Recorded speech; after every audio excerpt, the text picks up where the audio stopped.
በአንድ ሳምንት ውስጥ ስንት አይነት ስሜቶችን ማስተናገድ ይቻላል? በአንድ በኩል የኢቢኤስ መስራች አቶ አማን ፍስሐ ጽዮን ህልፈት ሐዘን፣ በሌላ በኩል ደግሞ የ13 ዓመቷ ታዳጊ የፊዮሬላ ነብዩ አሟሟት የሁላችንም ልብ የሰበረ ነበረ። ለመሆኑ የፍርድ ቤቱ ውሳኔ የእናትነትን ፍቅር ያስበልጣል ወይንስ የቁሳዊ ሀብትን ሊያስበልጥ ይችላል? ዛሬ በእነዚህ እና በሌሎች አነጋጋሪ ጉዳዮች ላይ በጥልቀት እንወያያለን። እስከ መጨረሻ አብራችሁን ቆዩ፣ ምክንያቱም በመጨረሻ ላይ የምናነሳው አዲስ ስለወጣው የትዳር መመሪያ ነው።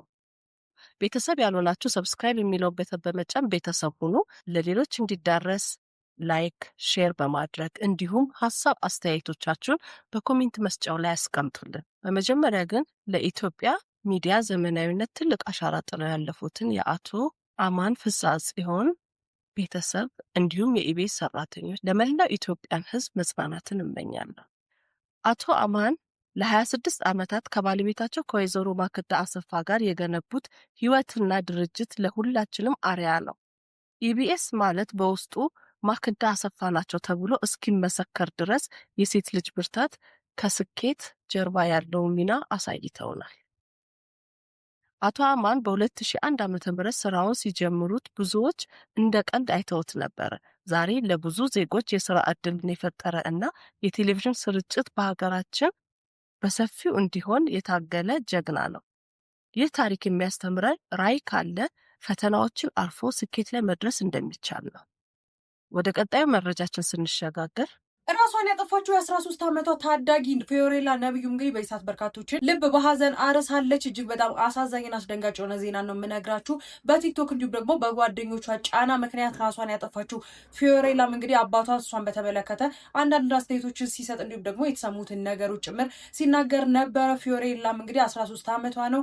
በሶሻል ሚዲያዎች እንዲሁም ደግሞ በጓደኞቿ ጫና ምክንያት ነው ራሷን ያጠፋችው። ፊዮሬላም እንግዲህ ከድሮ ከነበራት ሰውነት ከቅርብ ጊዜ ወዲህ ሰውነቷ እየጨመረ እንዲሁም ደግሞ እየወፈረች በመምጣቷ ምክንያት እንግዲህ ከሶሻል ሚዲያ እንዲሁም ደግሞ ከጓደኞቿ የሚሰነዘሩ ትችቶች እንዲሁም ደግሞ ራሷን እንድጠላ ጭምር የሚያደርጉ አስተያየቶች ምክንያት ራሷን እንዳጠፋች ነው መረጃዎች እየወጡ የሚገኙ። እጅግ በጣም ልጄ ደስተኛና ሳቂታ ነበረች፣ በራሷ ላይ እንዴት እንደዚህ አይነት ውሳኔ ተወሰናለች ሲልም እንግዲህ ነቢዩ ሳሙኤል አባቷ ማለት ነው ተናግሯል። 13 ዓመት ታዳጊ በዚህ ምክንያት እንግዲህ ማለት ነው በውፍረቷ ምክንያት ሰዎች በሚሰጡት አስተያየት ምክንያት ራሷን አጠፋች ሲባል እንግዲህ እጅግ በጣም በርካቶችን ነው እያስደነገጠው። ይህ ነገርም እንግዲህ እጅግ በጣም አሳሳቢ ነው። ልጆቻችሁ ሰውነታቸው እየጨመረ እንዲሁም ደግሞ ክብደታቸው እየጨመሩ የምትገኙ ወላጆችም እንግዲህ የልጆቻችሁን ስሜትና ሞራል ማዳመጥ እንዲሁም ደግሞ ምን እንደሚሰማቸውና ራሳቸውን እንዲያሻሽሉ መርዳትና ማገዝ እንዲሁም ደግሞ በቅርበት መከታተል አስፈላጊ ነው ማለት ነው። ፊዮሬላም እንግዲህ በክፍሏ ውስጥ ነበረ ማታውን ራሷን አጥፍታ ያደረችው። ቤተሰቦች እንዲሁም ደግሞ ጓደኞች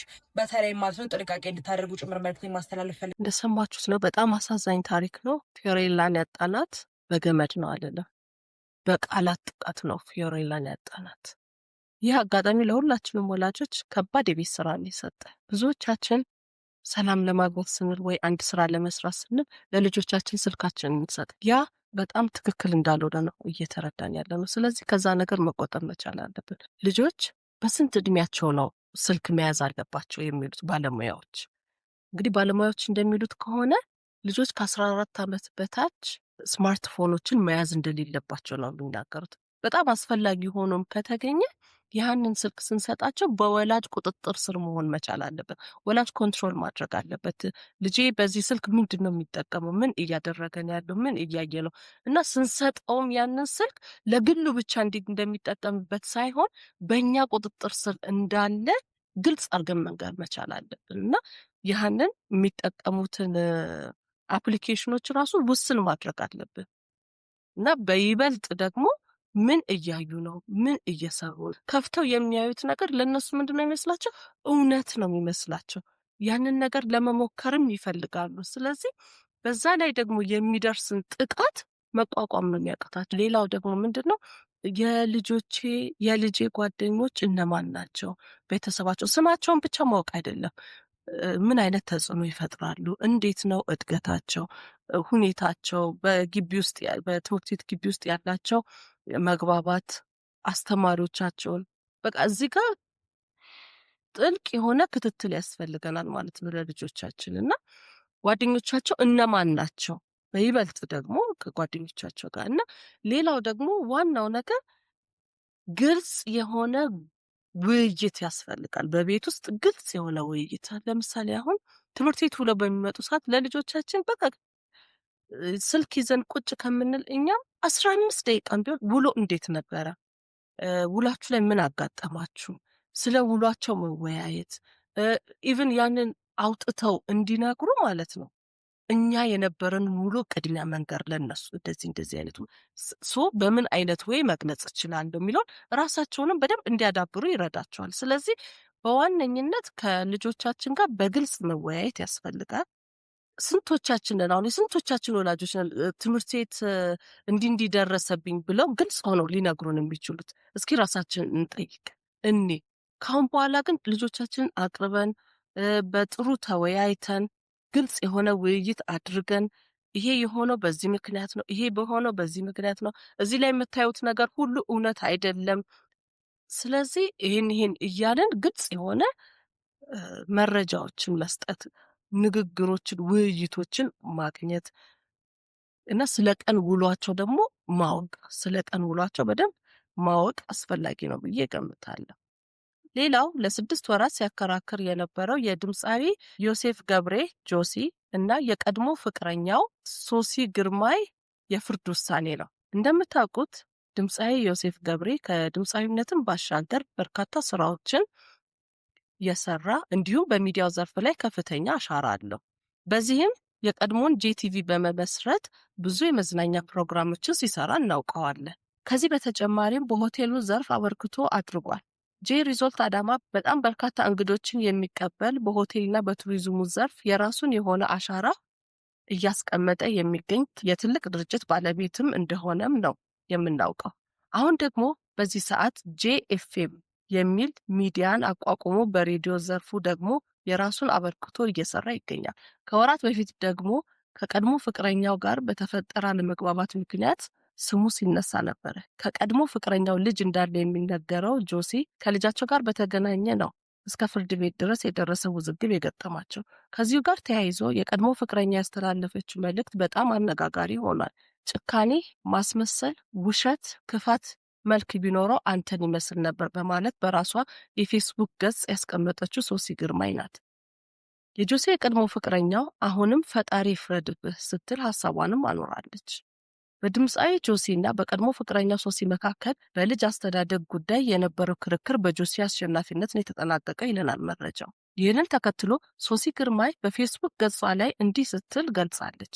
የፍርድ ቤቱ ውሳኔ ከእናትነት ፍቅር ይልቅ ቁሳዊ ነገሮችን መሰረት ያደረገ ነው በማለት ነው ማዘኗን የተናገረችው። የተከሰስኩበት ነገር አሉባልታ እንጂ ክስ አይመስልም በማለትም ተናግራለች። ክሷ የሚያመለክተው የምትሰራው ባር ነው፣ እያመሸች ነው የምትመጣው፣ ክለብም ታድራለች፣ ሱሰኛ ነች፣ ልጄን ገንዘብ መጠየቂያ አድርገዋለች፣ ከጓደኞቼ ጋር ጸበኛ ነች የሚሉ መሆኑንም በምሬት ተናግራለች። እኔ ስራዬ የባልትና ውጤቶች እንደሆነ፣ ምንም አይነት ሱስ ውስጥ እንደሌለው፣ ለልጆቼ መልካም እናት እንደሆንኩኝ በጎረቤቶቿና በቤተሰቦቿ እንደተመሰከረም አስረድታለች። ሌላው ደግሞ ሶሲ የምትገልጸው ጆሲ በልጁ ፊት የተለያዩ ሱሶች እንደሚጠቀም እና የትምህርት ቤት ክፍያም እንደማይከፍል ተናግራለች። ሶሲ በመቀጠልም ጉዳዩን የመረመሩት የማህበራዊ ሰራተኞች ያቀረቡት ሪፖርት ለውሳኔው ትልቅ ሚና ተጫውቷል ብላለች። ሪፖርቱ በዋነኝነት ትኩረት ያደረገው በሁለቱ ወገኖች የኑሮ ደረጃ ላይ ሲሆን የድምፃዊ ገቢ ከሷ የተሻለ ስለሆነ ቤቱ ሰፊና የተለየ መኝታ ቤት ያለው በመሆኑ መኖሪያው ቦሌ አካባቢ በመሆኑና ለልጁም መጫወቻ መኖራቸውንም መሰረት በማድረግ ልጁ ከአባቱ ጋር እንዲያድግ ፍርድ ቤቱ ወስኗል ስትል አስቀምጣለች። በዚህ መሰረት ልጁ ከአባቱ ጋር እንዲኖር እና እናትየው በየ2 ሳምንቱ አንድ ቀን ብቻ ለጥቂት ሰዓታት እንድትጎበኝ ተፈቅዶላታል ተብሏል። ሶሲ በሰጠችው አስተያየትም ከቁስና ከቤትና ከመኪና እናትነት እንደሚያንስ ሲነገር እንደ ማዘን ሰባሪ ነገር የለም በማለት ጥልቅ የሆነ የሀዘኗን ገልጻለች።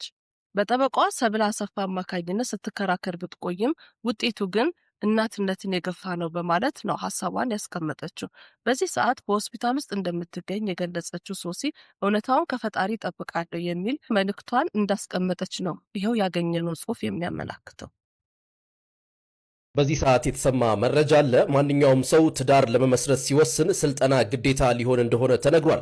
ማንም ሰው የቅድመ ጋብቻ ስልጠና ሰርቲፊኬት ሳይዝ ወደ ጋብቻ እንዳይገባ የሚያደርግ አሰራር ሊጀመር ሲሆን አሰራሩም ከሃይማኖት ተቋማትና ከሀገር ሽማግሌዎች ጋር በመመካከር ስራ ላይ የሚውል ነው ተብሏል። እንደሚታወቀው በአዲስ አበባ የትዳር ፍቺ ካለፉት ዓመታት አንጻር 54 በመቶ ጭማሪም አሳይቷል። ለዚህም ነው አሰራሩ ሊጀመር የሆነው። ትዳር በስሜት ሳይሆን በእውቀት ሊመራ እንደሚገባ ትልቅ ማሳያ ይመስለኛል። እንግዲህ ብዙዎች ለሰርግ ዝግጅት ብዙ ፕሮግራሞችን ሲይዙ ቅድመ ፕሮግራሞችን ሲያዘጋጁ እናያለን። ግን ስለ ትዳር የሚሆን ግን የአእምሮ ዝግጅት በአብዛኛው አልተለመደም።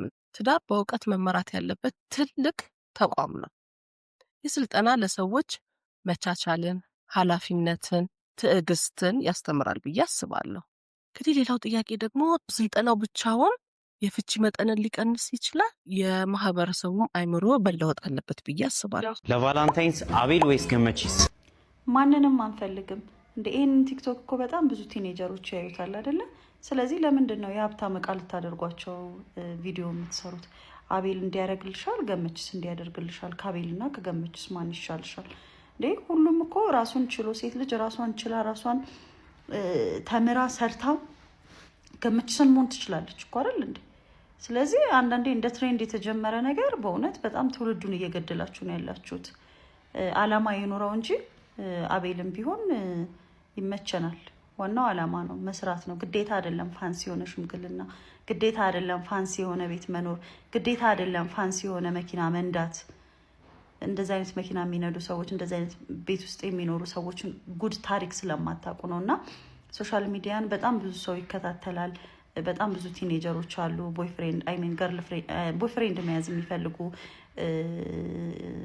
ሴቶች አሉ። እና ባካችሁ ለምትሰሩት ነገር ተጠንቀቁ። በቃ ገመችስ ይግዛሽና ሳሎን ላይ ያስቀምጥሽ፣ እቃውኝ እንደፈለገ ያደርግሽ እያላችሁ ከአቤል ጋር አታነጻጽሩ ባካችሁ። ሴት ልጅ ከተማረች ከሰራች ኮንፊደንስ ይኖራታል። ግዴታ ወንድ ላይ ዲፔንድ ያደረገ ላይፍ የላት። ያ ማለት እቃ አይደለችም እሷ። ስለዚህ በሁላቸውም አመለካከት ወይ በጣም ለግዠሪ የሆነ መኪና ተይዞ ቤት ተይዞ ያ ህይወት ሊሆን አይችልም። በራሷ የምትተማመን ሴትና በራሷ ጠንክራ የሰራች ጀግና ሴት ሁሌም ፋንሲ የሆነ ኑሮ ነው መኖር የምትችለው። ስለዚህ በራስ መተማመናችንን አታውርዱት። የሴቶችን በራስ መተማመን እንዲያመጡ ማድረግ ነው እንጂ በአቋራጭ በእንደዚህ መልኩ ሄደው ራሳቸውን መጉዳት እንደሌለባቸው ነው። እና ሶሻል ሚዲያ ላይ የምንሰራውን ነገር ብናስተውል መልካም ነው ብዬ አስባለሁ። ምክንያቱም ይሄ ቀልድ አይደለም። እንደ ቀልድ እየታየ ነው እየተላለፈ ያለው፣ ግን ይሄ ቀልድ አይደለም። ትውልድን መግደል ነው። ስፔሻሊ ሴቶችን በጣም ዝቅ ማድረግ ነው። ስለዚህ ሶሻል ሚዲያ ላይ የምንሰራቸው ነጥቦች፣ ኮንቴንቶች ምን አስተምሮት አላቸው፣ ምን አይነት ለውጥ ያመጣሉ የሚለውን ነው እንጂ እያስተዋልን ሶሻል ሚዲያ ላይ ስንሰራ እያስተዋልን ቢሆን መልካም ነው። እንግዲህ ለዛሬ ይዤላችሁ የመጣሁት ቪዲዮዎች እነዚህን ይመስሉ ነበረ። አዳዲስ እና ወቅታዊ የሆኑ መረጃዎች እንዲደርሷችሁ ሰብስክራይብ የምትለውን በተን በመጫን ቤተሰብ ሁኑ።